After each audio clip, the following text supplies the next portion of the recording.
This is Radio Boston. I'm Tiziana Deering.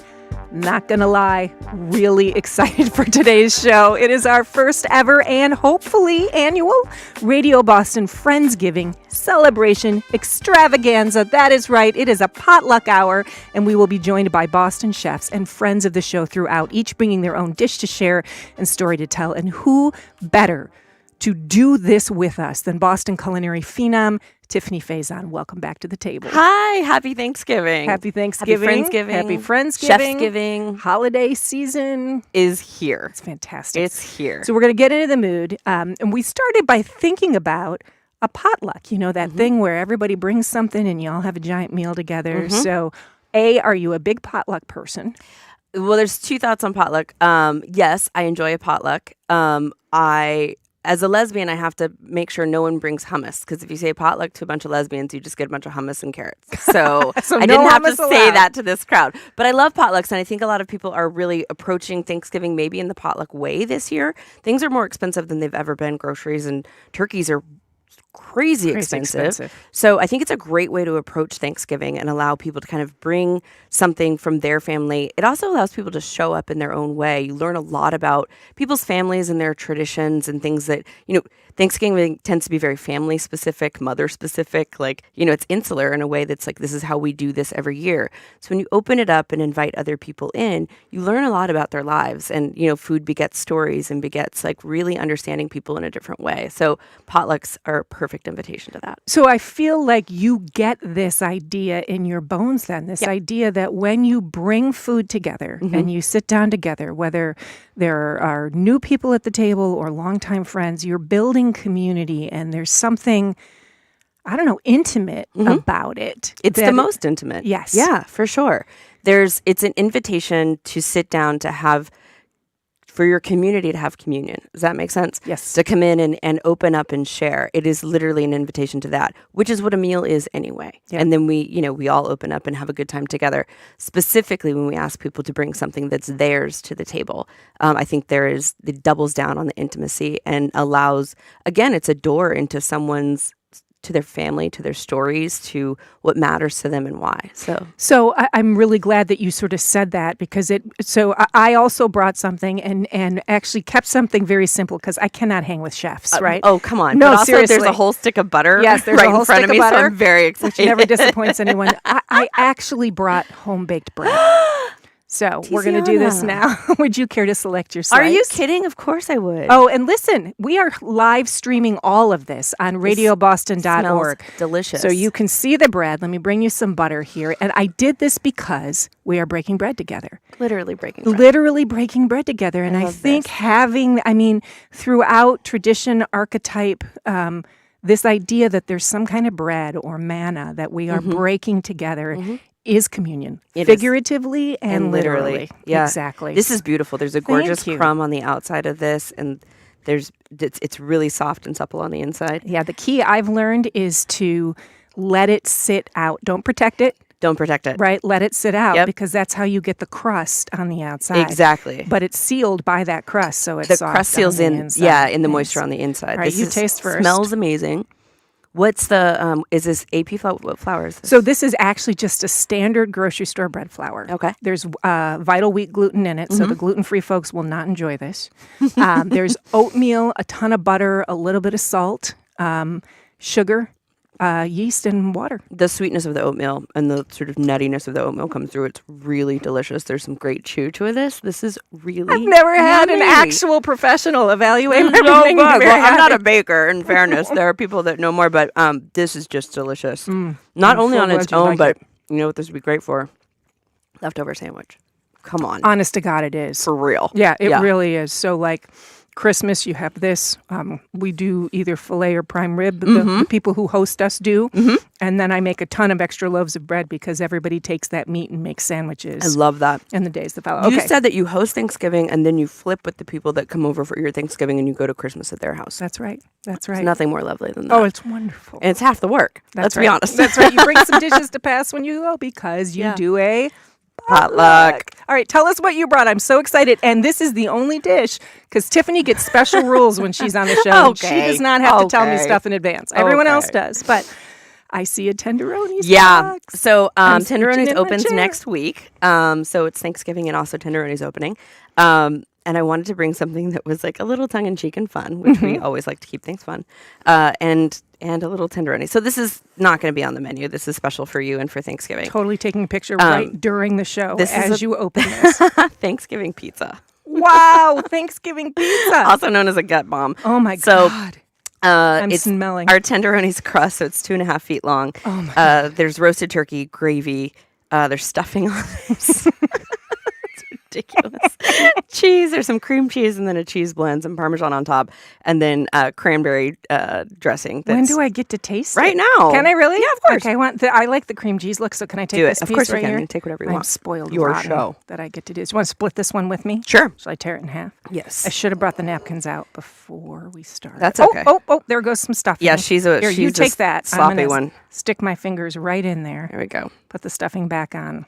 All right, so I taste first or you taste first? We taste. Well, you go ahead. I'll go first. You tell me a little bit more about where you got this idea. I mean, I got this idea from. There's a really famous sandwich on Nantucket that's called the Turkey Terrific Provisions. Oh my God. And in the dead of summer, it would be a heat wave, and it didn't matter. I would go get a Turkey Terrific, and it was, it's a leftover turkey sandwich.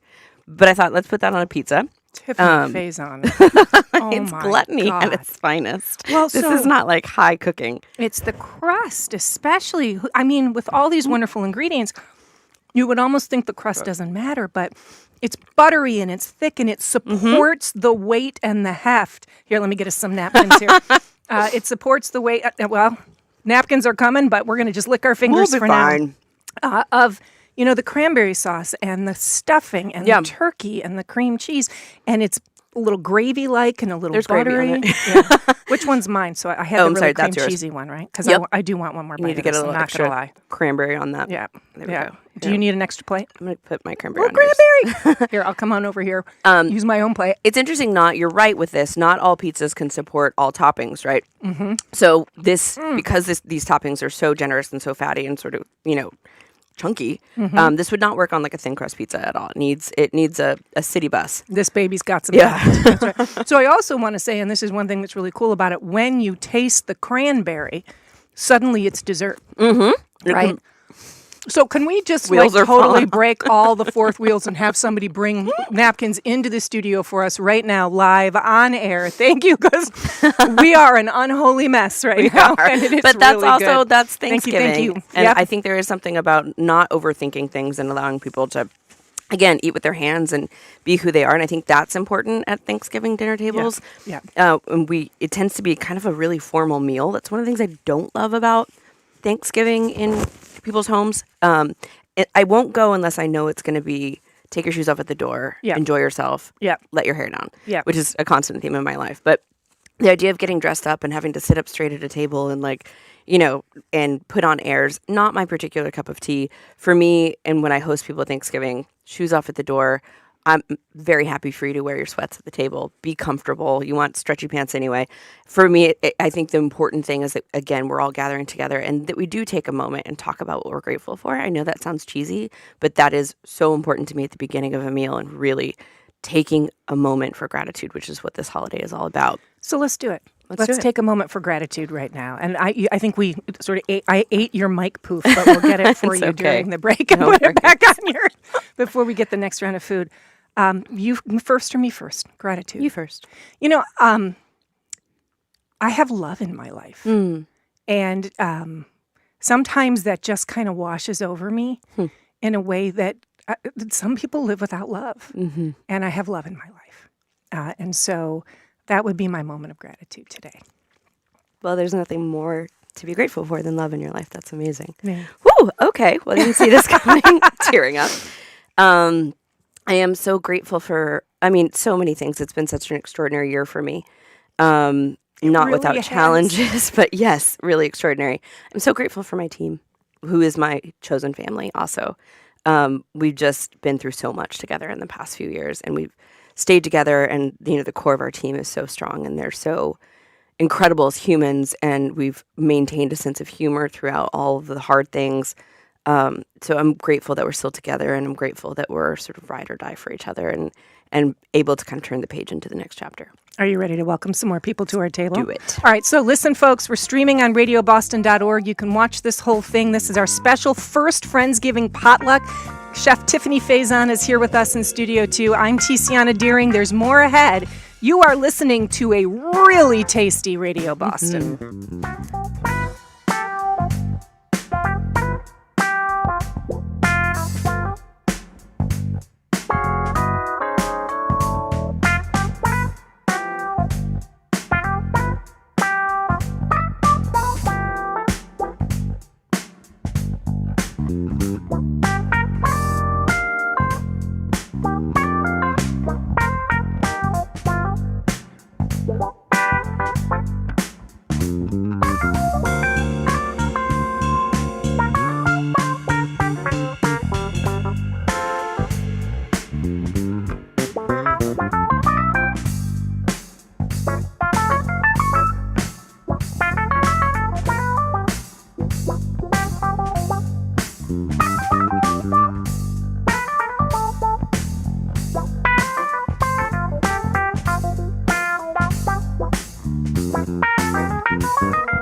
You are listening to Radio Boston. I'm Tiziana Deering, and I am standing in Studio 2 behaving the exact same way I do in my own kitchen anytime there's a group of people over, hosting a bit of a potluck with celebrity chef and guest host Tiffany Faison. Thanks for staying with us. My pleasure. Oh, I'm not sure we had your mic there. Let's try it again.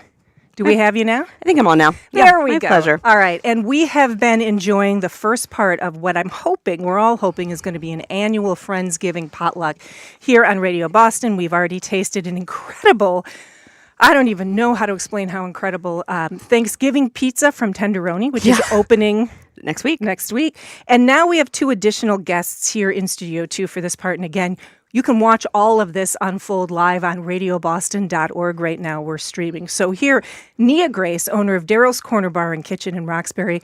I've never gotten to see you in person. I know, right? It's good to see you. Welcome to the table. Thank you. So great to have you. I'm so excited to have you here. I basically, anytime I can just get Nia around me, I try and sit and Seiji both. Anytime people are like, who do you want in the room? I'm like, Nia and Seiji. Well, and Seiji Imura, chef and manager at Cafe Sushi in Cambridge. Welcome. Thank you so much for having me. And I will underscore what Tiffany just said, which is several times we've given her opportunities to give chefs shout outs on the show. Guess who? Tiffany's Always. the best. She is the Seiji's the best. best sushi in the city. Oh, man. All right. And one of the best humans. So do either of you want to start with a piece of bread? Of course. Sure. Okay. Or a bite of the Tenderoni Thanksgiving pizza. So listen, we're just doing this all real time in the studio. Things are going to fall over, they're going to move around, and it is all good. Seiji, So there's the pizza fly in that case in. you want to try it. It's okay, the box is 22 pounds. It's a diet pizza. It's beautiful. So Seiji, as you're pulling out a piece of pizza to try, and again, we're all just going to go ahead and be messy today, what is most important in thinking about what you bring to share when you're getting together with others, breaking bread the way Tiffany and I were talking about? You know, it has to be genuine, I think, from the things that you really love. Mm-hmm. And that's going to really come through. Yeah. And obviously you have to think about other people and things that are really going to hit some really nice notes for everyone. I really like to think about all the different tastes, salty, sweet, a little sour, bitter, you know, things like that. And just... That never even occurred to me. Like I think what I'm thinking about is where am I remotely competent, right? But you're at this level of how do I get some salty and some sweet, which of course Tiffany was in the pizza too. Yeah. Yeah. I mean, Okay. I think that's inherent to chefs and how we think about food. Like, I think it's once we get to like the way Seiji and I like work and play and think about food, and Trevor and Kate and Nia, like we are that's already built in. Do you know what I mean? Yeah. And so then we're kind of bringing what we bring, and then thinking about how that fits into other things. So Nia, when you thought about what you wanted to bring today, and I'll let you tell folks what you brought, what was kind of on your mind? How did you make your choice? Well, it has to be a fan favorite, and for years, macaroni and cheese between my household. The restaurant is a fan favorite. Oh my God. And for I just me, took the lid off of it. Yes. Sorry, keep going.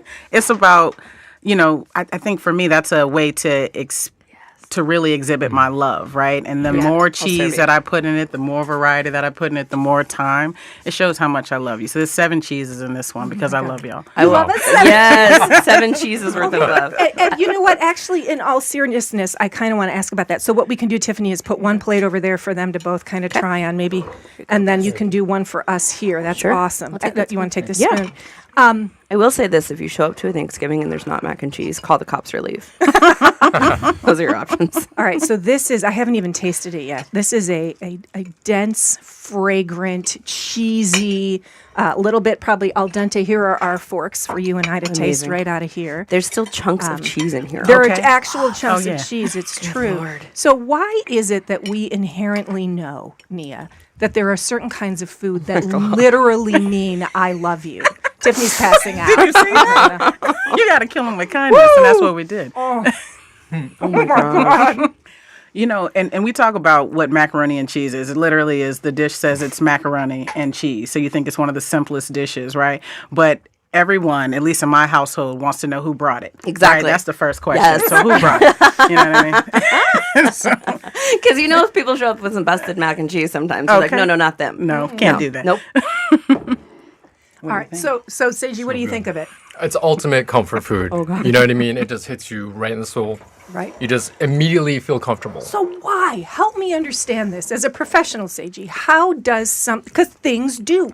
They comfort us. Is it physiological? Is it because we associate it with something in our childhood? Is it, tell me. Absolutely. I think a lot of this stuff is nostalgic, sentimental, but also sometimes you just taste it and you just feel the love. It's just comfortable. It's not fussy. It's just wraps you up in a hug. It's not challenging. It's not asking you to overthink it. It's asking you to just be with it and enjoy it. And I think for me, that's a lot of what Thanksgiving is. It's comfort dishes and things that they do hit a lot of different notes. Even in this, Nia, there's cheese that's sharp and there's cheese that's more creamy and there's cheeses that are functioning as a workhorse to hold the macaroni together and to give this incredible texture to it. And then there's high notes of cheese and a little bit of bitterness and sharpness. And so it's got all these different elements and hits to it. But all of that works together to just soothe you. Do you know what I mean? Thank you, Tiffany. You put a dissertation on my mac and cheese. I think it was possible. So we are streaming live on radioboston.org and broadcasting right now as we hold our first Radio Boston Friendsgiving potluck. With us here still, Chef Tiffany Faison is joining us for the whole hour. We've got Nia Grace, owner of Daryl's Corner Bar and Kitchen, who just served us a macaroni and cheese with 7 kinds of love. And Seiji, I was going to turn to you, but you've got your mouth full of Tiffany's. Oh man, I'm just stuffing my face pizza, with the right? tenderoni Thanksgiving pizza. It's got all those pieces you talked about. Sweet, It does. salty. Any Absolutely. sour? Sour because It's of the cranberries. It's also a huge hug. Yeah. It's just really nice It's and a warm wrestling and match, soulful. let's be clear. It's delicious. Fast hug. So now, Seiji, you've brought us, somebody told me you were going to be an overachiever, and you were. You have brought us several small bites to try. I'm taking pictures of them right now in the studio as we're broadcasting So here. beautiful. Tell us about this gorgiosity that we have sitting in front of us. Well, I couldn't settle on one thing, and these are just all these different elements of fall that I really enjoy when it's this time of year. It gets cold. So first at the top there, it's the kamasu, the Japanese barracuda. Okay. Lightly seared. It's got some ginger and scallions. It's something that you generally just grill, and you get all that richness in the oil. And then below that... Yep. Here or here? Sure, let's go down to the mushrooms. So those are the matsutake mushrooms. The pine mushrooms, those are coming from the Pacific Northwest. They're just beautiful this time of year. Lightly grilled, a little bit of fresh yuzu and salt, and that's all you really need. Is the yuzu on it, or do we need to? I grated a little You bit did of the already? rind, but you Okay. can definitely squeeze. I've seen you use yuzu on television, Tiffany, in a channel. Not like Seiji does. You've seen me stumble through yuzu. This is a master class. What else? And then closest to you. Yeah. So those cubes, that's Yes. kabocha. What is kabocha? So it's a squash. And That's so a squash. it's nimono, so it's soy braised. Yes, one. that one. With a I little thought bit it of was ginger. almost raw tuna. It's a dark raw tuna, but it's a squash. Yes. So Okay. that darkness comes from the soy sauce. Okay. And there's a little mirin and dashi. I've never seen the outside that dark. I pointed to the wrong thing. I was like, is that gorgeous. this? Sage's like, no. I hope it tastes good. All right, so let's plate up some for both tables. Okay. I should can use a help fresh you fork. with that. Yeah, I've got some fresh stuff here. All right, so we'll put out some mushrooms. You can work on the fish while I work on getting some mushroom on the plate got there. you. Push that down. Thanks. And this one can help is Those are fuyu persimmons. And so I brought two different preps. That's just fresh, cut up, and then in the round vessel there. yep. So I pickled those with shiokoji and then dehydrated them.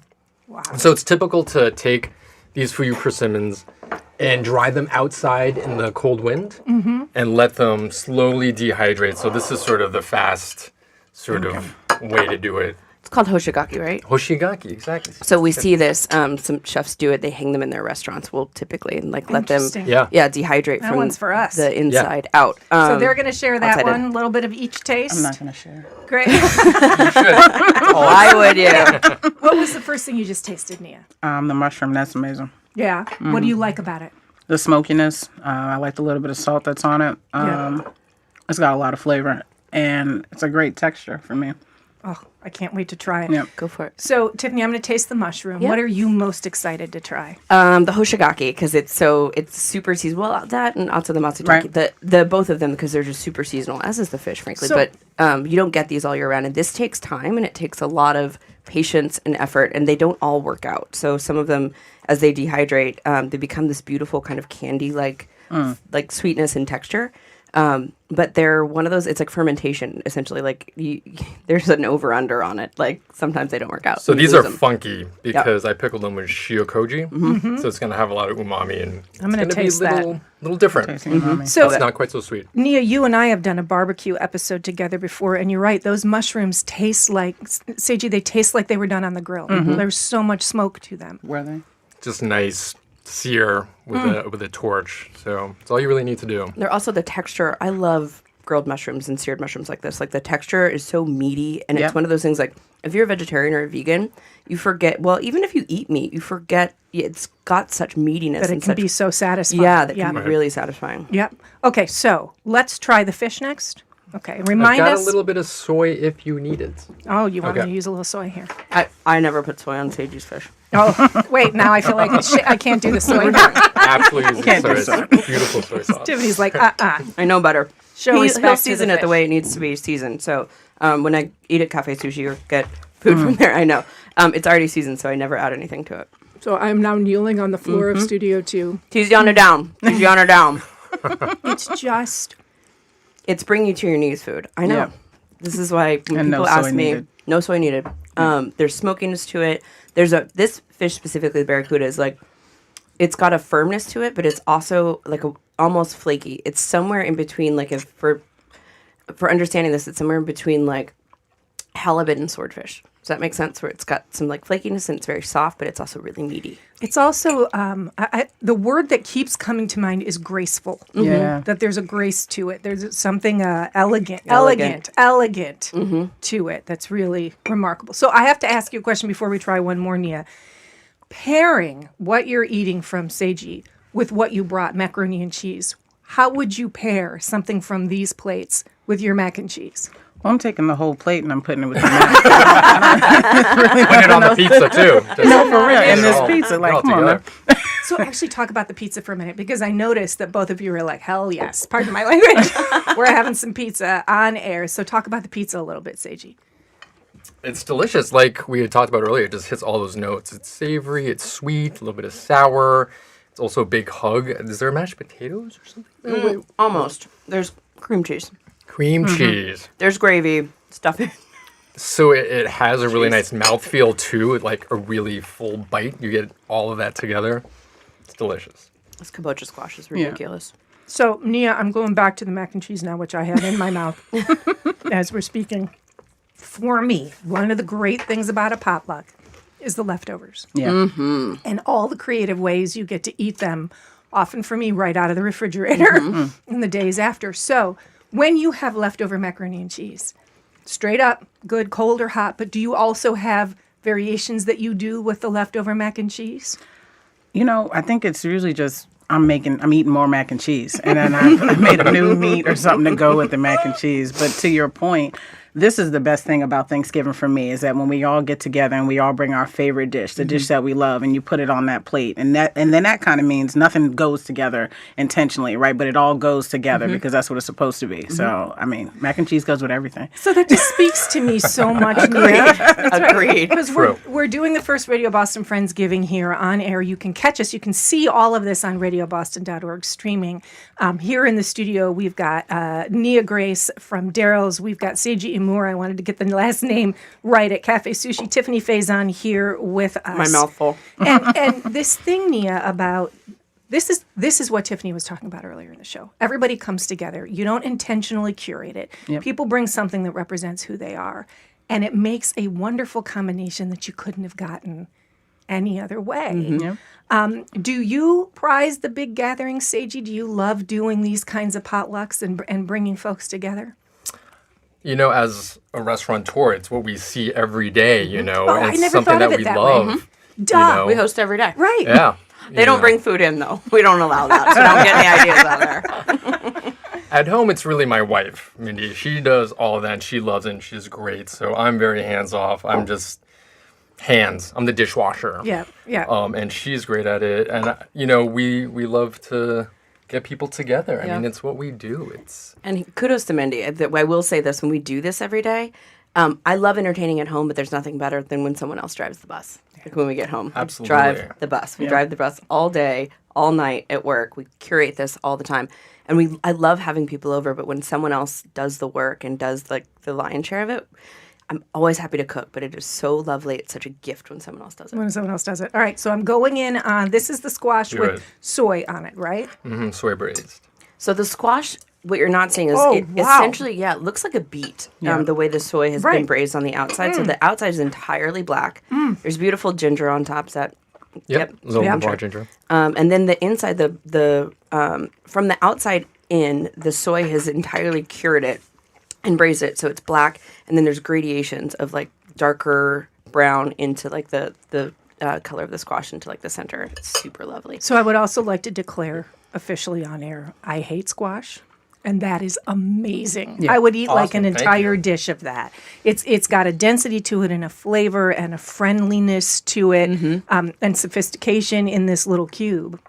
Right. Okay. So before we take a quick break and rotate plates, there is something that I want to hit here. Tiffany, last time you were on, you said, our area needs to let its hair down a little bit more.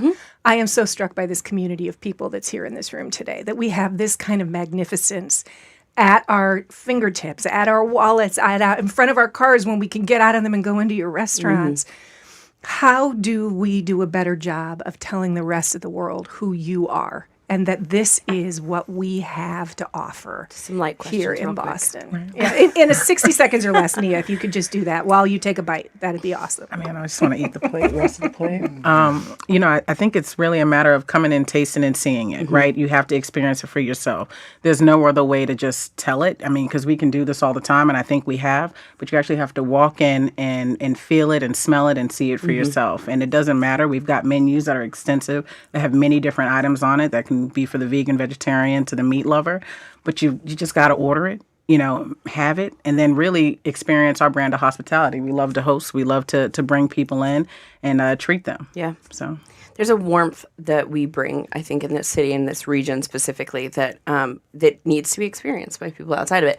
And we talk about New Englanders needing to let our hair down a little bit as well. And I think, one of the things I love about everyone that's included today is their restaurants are masters at what they do, but there's also a warmth and a kindness and a willingness to allow people to have their own experiences in each of their spaces that I think is really important. So before we let the two of you go, Tiffany and I both had an opportunity to be grateful. Does either of you want to share something that you're grateful for? Friends and family always. I mean, couldn't be doing anything without my family, my wife Mindy, my brother Kenshi, of course my parents. But, we're about to embark on a new project. Shameless plug here. Do it. It's Tell us. sake shop, retail shop, pantry items of like artisanal crafted goods, soy sauce and such. And my wife Mindy is really spearheading. It's all her right now. So, I just want to give her a huge shout out for all the work, tireless work that she's putting in. Incredible. And yeah, just everyone, Tiff and everyone here to bringing us all together, really. I mean, thank you so much. It's great to be here. Yeah. Same thing, grateful for friends, family, definitely grateful for the team that has stood by me for the past couple of years, and for the friends that I've gained along the way, Tiziana, Tiffany, friends who I didn't even know who were admiring and supporting and pushing us to that same end, to have new projects coming along. So I'm really excited for it. So He also has a new project coming along. you do? Can you tell us? We are working on a really great supper club. I've got some great partners who, again, just kind of tapped us and said, we can do this together. And I'm really excited about it. So, Will you both come back and tell us more? absolutely. Yes. All right, so Tiffany's going to stay with us. We are continuing our Radio Boston Friendsgiving potluck. As we go, don't forget radioboston.org. We're live streaming all of this, including the transitions on the break. I'm Tiziana Deering. There is more yumminess ahead. So this is good. Radio Boston.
You're listening to Radio Boston. I'm Tiziana Deering, and welcome back to our table.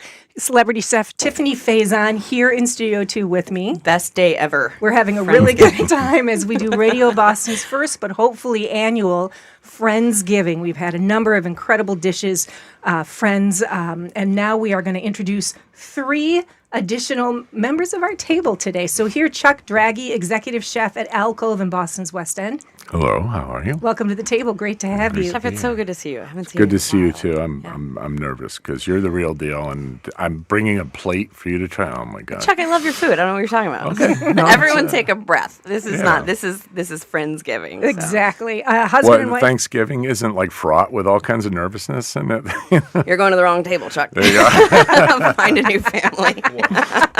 And then, speaking of family, husband and wife Kate and Trevor Smith, co-owners of Thistle and Leek in Newton Center. Welcome to the two of you. Thank you so much. Happy to be here. Great to have you all here. I hope that you do not share your nervousness either. This is going to be great. Now, the first thing I have to ask you before we start talking about your dishes, anything that's been served already that you are particularly dying to try? Because for people who can see us streaming right now on radioboston.org, you will see Studio 2 is now completely full of food. We've got everything here. What would you like to try? Everything's so delicious. Got to try the mac and cheese, and I definitely want a piece of that barracuda. Yes. All right, so Tiffany, you can serve the mac and cheese. Sure will.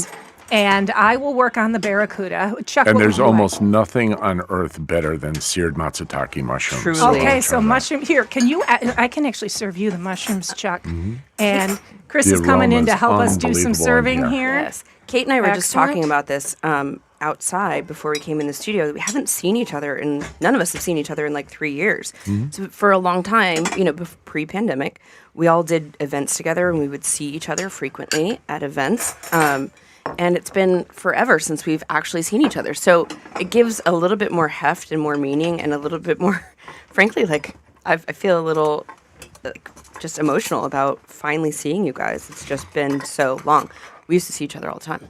So, as you say that, Tiffany, and okay, so we've distributed the foods from the previous segments, and we're going to give folks a chance. Trevor's already in. He's like, I'm already tasting. What you got there, Trevor? What are you trying? I got the back. And? It's lovely. Isn't it ridiculous? Yeah, so it's so good. She's waving from the other room. She's raising the roof in the other room. That's right. All right, and you're trying the mac as well. Oh, you wanted the what do you barracuda have? too, Trevor, right? Have you tried it yet? Not yet. All right, do I not have some for you here? Let me get you some barracuda here. All right, so Katie's got her mouth full. So, Chuck, I'm going to you. How is the mushroom? Spectacular. It's just the matsutake is also known as Japanese white truffle, and it has that beautiful, sweet, earthy, fragrant quality. And when you torch it the way that the chef did, it really brings out that forest floor. They only grow under pine trees, and it really brings out. It's just a seared mushroom, and it's spectacular levels of flavor. One of the things that strikes me about that is the forest floor. It never occurred to me to think of it that way. Well, it literally grows under pine needles, and it's very seasonal. It's a flash season, so it comes and goes. And it is, Chuck got it. It's the Japanese truffle. Like it's a quick season. It's in, it's out, and you can get them frozen. They're terrible. When they're fresh, they're just unbelievable. Really amazing. Yeah. Yeah, matsutake means pine mushroom, literally. So they grow under pine trees. Amazing. All right, Anne, how's the mac and cheese for you? It's everything that it was made to be. Everything you dreamed it would be. That's right. All right. So now we are going to move on. I love that I have this headset mic on because I can move all over the studio. And Chuck, you brought us something special. Let me help you. Yes, thank you. Tell me. Got it. What do we have? have? Oh, we didn't need the cups. It's You already are pre-served. Chuck is Oh, ready yeah. to go. Nice. Now I'm ready to rock on Nice. Tell us what you're putting this. together. So this is, at our restaurant, we call this the furlong bisque. It's a green crab bisque made like a very traditional lobster bisque, Okay. but using green crabs, which are both an invasive species and very delicious. So that's a twofer. That's a twofer. That is a twofer. We actually did a segment with green crab whiskey maybe about 6 months Yes. ago. And there is a benefit to being able to find delicious ways to serve invasive species because it's one of the strategies that might actually allow us to get on top of it, right, Chuck? Yeah, so the green crabs, their favorite food is soft shell clams. So you know it's going to be delicious, right? Because they're eating delicious clams. Again, But something they I don't- hadn't thought of, right? Yeah. That what Yeah, it yeah. eats. Yeah, what Yeah. it eats really informs the flavor of almost anything. So, What did you but just put in it? So this is a little creme fraiche. Yeah, I make Chuck's the just restaurant. casually garnishing while he's talking. I'm garnishing this. Like, talk us through this. So creme fraiche, yeah. ABG. Always be garnishing. Always be garnishing. Always be garnishing. Yes. It's a chef mantra. Nice. It's a little chervil in there. But this is made in a real traditional style in that the crabs are cooked for a long time and then they're pureed and strained because the green crab, unfortunately, doesn't have a lot of meat, but it has a ton of flavor. So it winds up being really earthy, that deep, oceany, roasty Yes. flavor that's really wonderful. Tons of umami. So it has kind of like the flavor that you would get from really good anchovies Yeah. or I've got a couple sea spoons over here urchin for or us. something like The that. world loves shellfish. Chefs love shellfish bodies. Yes. The world of shellfish. It's Shellfish true. body, because basically the body of a crab or the body of a lobster or a shrimp is pate. Exactly. It just needs to be worked. But I mean, it's all those deep, complex Is there flavors. What Pernod is in that? this? Yes. What's the seasoning? No, There's I put a little anise. chervil on top, but That's there what I'm is in it when we're sautéing the crabs, there are fennel seeds, Yep. and then finish it with a little saffron. And a little bit of a kick at the end Yeah, of the taste. so a true traditional bisque should have a little scratch in the throat of heat at the Yes, end. that's just exactly a touch right. of Yep. cayenne. This is lovely. This is talk about elegant and lovely. This is like Seiji's food is very forward, simple, bold, and it's interesting. Like Chuck's food is elegant and it totally still really. It's not simple. This is not simple. This is not fish that is seared. That is like this is like crab that has been worked and understood and cooked and complemented with something. all the right flavors. This is really extraordinary. So, Kate, have you had a chance to taste it? I Complex. have. What And stands out for you? For me, it's the development of the spices. I feel like I'm tasting one spice after another. It's not all at once. It's Sorry, the There it crowd. is. There's the cayenne. Speaking of spice. That's the cayenne. There's the Scratch in the cayenne, throat. right? Every Yeah, fourth word, the cayenne stops you short. exactly. Do you need more water? Oh, I have water You're here. good? Thank you. Okay. But no, and it's, I'm just putting this in the middle of the table to make sure that people who are watching or streaming on radioboston.org get a full look at this bisque. I So- feel a little bad for the people that are watching this. I don't. Rupa Shenoy, our morning edition host, said to me as we were going off air this morning, she said it live, she was like, you always get to eat. Like by "We will design. eat today, baby. Remember many years That's ago, right. the television chef, Chef Tal, and he'd always end his show saying, I wish we had smell-o-vision. Yeah. You know, that was his tagline, and you just look at the food and you're like, yeah, I wish you did too. This is truly This- delicious This radio. is why you come to our restaurants. That's right. exactly. That's right. So where does this fit in your menu, Chuck? It's sort of a signature soup that we have. So it's a green At crab Alcove. bisque, but I name it furlong bisque. It's named after a fisherman, Mike Furlong, who was a real pioneer of trying to get the green crab industry into restaurants. Before that, they would, if they did catch green crabs at all, they'd grind them up for pet food Yep. or they'd use them for bait or something like that. But he was one of the pioneers. He's not with us anymore, but he is. He carries on. Yeah, is. he's So, right here and his in the wife, studio, too. his wife is still in the industry, and but they keep pushing, and it's difficult because there isn't a lot of claw meat, there isn't a lot of that, but the bodies are really the thing. This As is an Tiffany said. incredible way to represent them. Yeah, the flavor's incredible. So, Tiffany, before we turn to Trevor, well, actually, Trevor, you've tasted, and I haven't asked you yet. How did you like did you get a chance to taste the bisque? I'm actually allergic to crab. Okay. So, Trevor, do not taste the bisque. We will taste for you. And, Tiffany, what's one thing we might miss about bisques or not understand about preparation of a bisque that we should know? I think with soups in general and specifically with bisques are very traditional. There's a formula to bisques. And I think, like as Chuck said, some people will not get a little bit of heat in there or will miss the development of the flavors and the aromatics and the slow cooking time of bisques. So, you can, when you taste a bisque, there's a depth to it that you can understand if the chef knows what they're doing very, very quickly. There's layers of flavor, and there should always be, especially with the shellfish bisque, there's this sort of nutty quality that comes through with the shellfish bodies, no matter what you're aiming for, whether it's crab or lobster, shrimp. There's a nuttiness that should come through with like the frying of the shells initially and sort of cooking of the shells that happens. And then I think there's a creamy elegance to it that should always finish. And It's there's fantastic. one big trick about bisque that almost nobody gets except for chefs. That is that Tell the people. so 99.9% of the bisques out there are not actually bisques because a true bisque isn't made with cream. Interesting. Right? It isn't. The richness comes from the bodies of the shellfish, slow cooked with all the vegetables, and then you add what the French call a panade, which is like rice or beans, and when you puree it, that thickens it. So outside of the dollop of creme fraiche as a garnish, there's no dairy cream in that. Fascinating. And it's very, very creamy, It's very rich soup. creamy. But what most people serve as a bisque is actually more like a Newburg. Yeah. It's a cream soup with like lobster reduction in it or something. But that's a big misconception people have. But a true, like if you go to Paul Bocuse or some of the standard bearers, a real bisque is not a cream soup. So next time I see a cream soup, I'm going to go, Newburg. Just All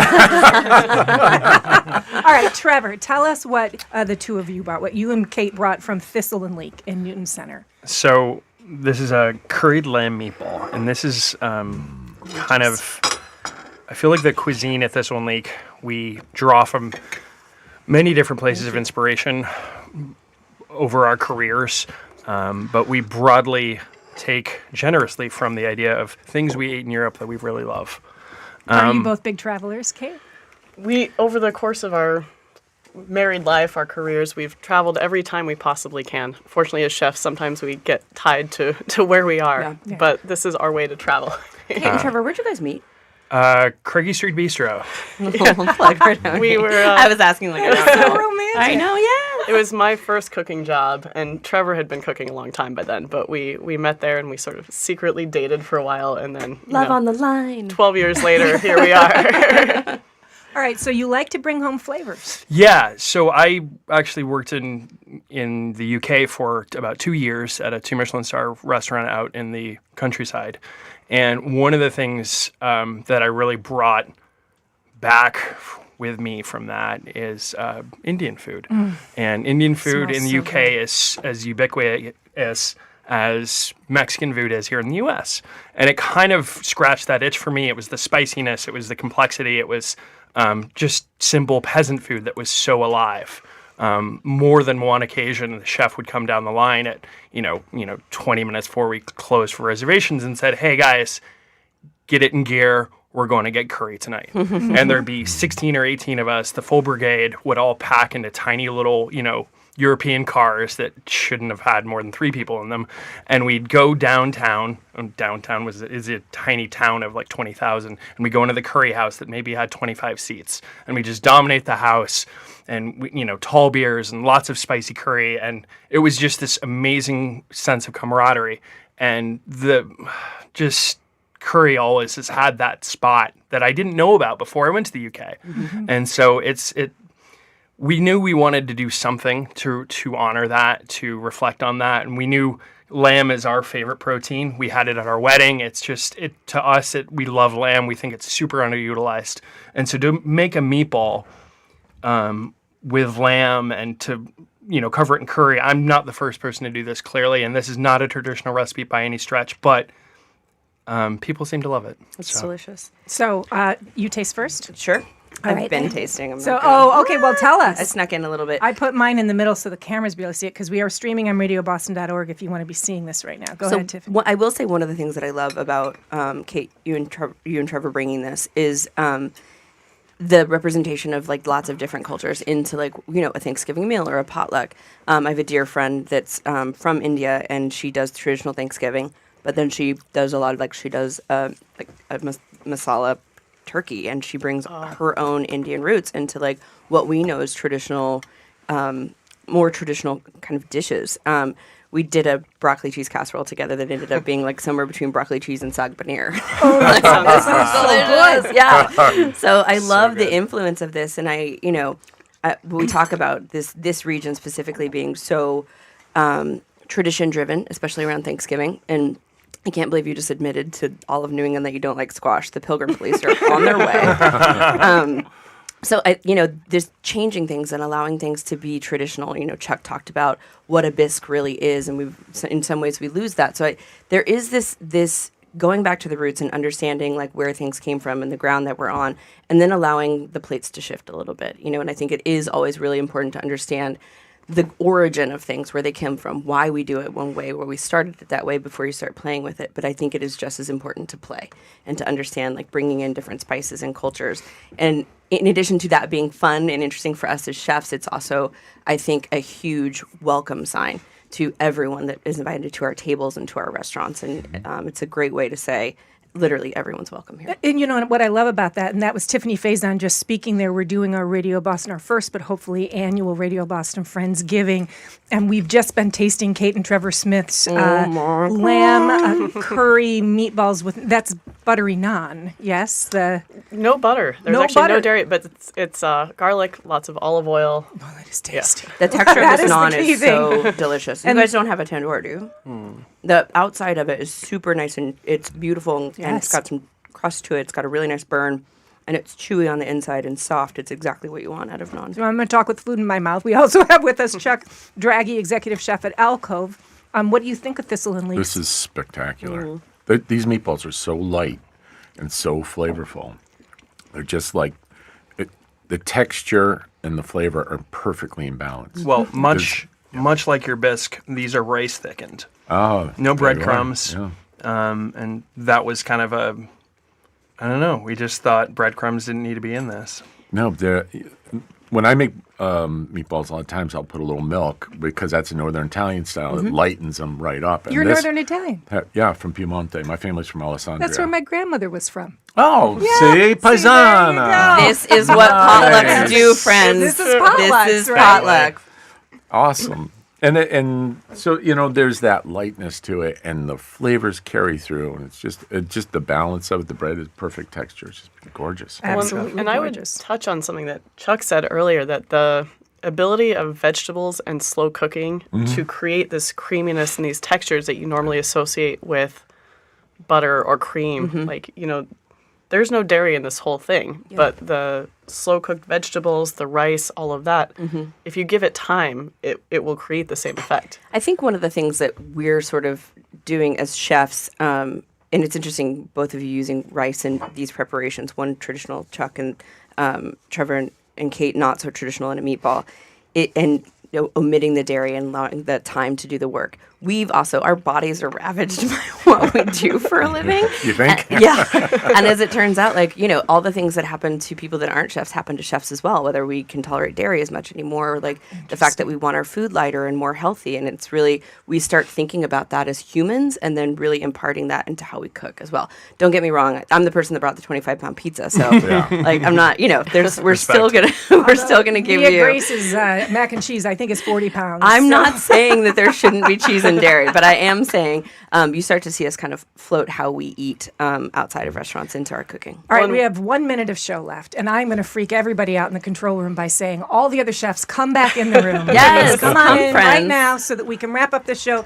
Kate, you have 30 seconds to kill time by telling us what you were just going to tell us. You can't remember. I can't remember. All right. That's we what have happens when the everybody food in. coma sinks in. All right, so listen, this has been our first Friendsgiving. I want to thank everybody, and I'm going to do this formally. Tiffany Faison, celebrity chef and restaurateur, opening the new Tenderonis next week. We've got Nia Grace, owner of Daryl's Corner Bar and Kitchen, Seiji Imura, manager at Cafe Sushi, and then just now, Chuck Draghi, chief executive chef at Alcove, and Kate and Trevor Smith, co-owners of Thistle and Leek. 1, 2, 3, happy Thanksgiving. And that's our show Thank today. you all for coming. Oh, fantastic. What a joy, Oh, it's been Susanna. so great to The have best. you. Thank So you. fun. Hey, tune Thank in you again all. tomorrow. It'll be more Radio Boston. It won't taste as good, but I promise there will be substance. I'm Tiziana Deering. Thanks for listening.